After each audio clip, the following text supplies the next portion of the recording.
A lower proportion of entrants to UK higher education institutions are male than ever before, and okay, so it's about proportion. So we talk about something making up one half of something, or something making up a certain percentage of something.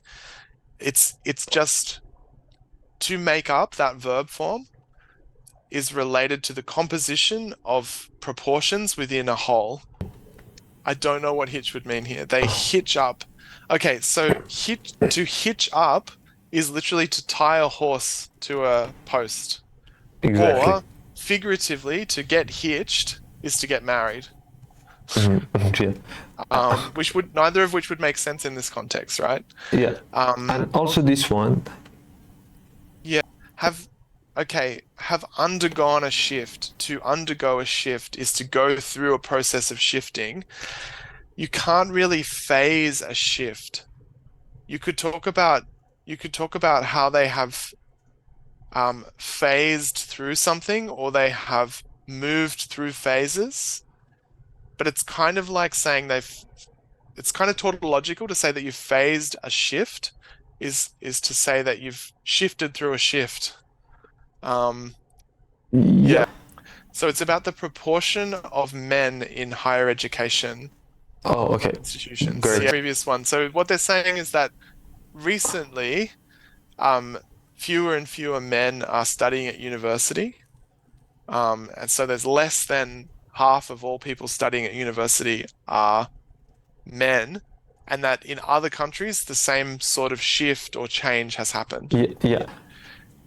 Well, you would expect, because the sexes are roughly equal demographically, you would expect the same numbers of men and women to achieve the same results, same proportion.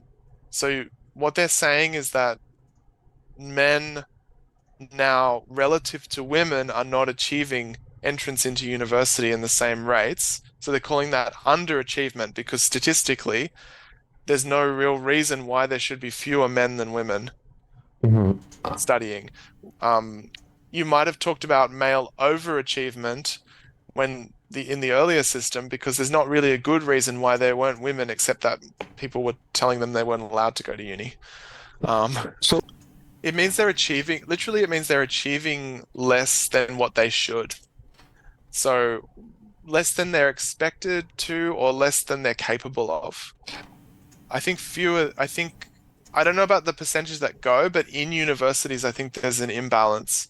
So in most programs, there's more women studying than there are men. so, It could be seen that way. If you assume that men could be achieving more, or more men could be going to university than are, you could call it that. oh, okay, great. Um, Yeah. yeah, underachievement has a more general definition, that is, if someone's getting lower results than you expect. Um, So, so what they get is more money across their working life in Australia.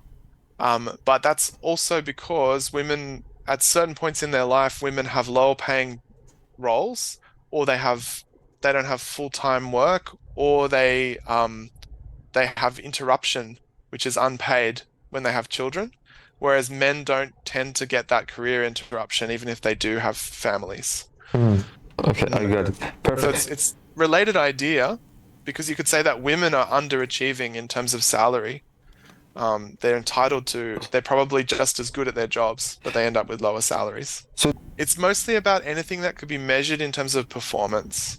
So if you could measure entrance into university as a performance thing, like, I did well enough at school that I could go to university.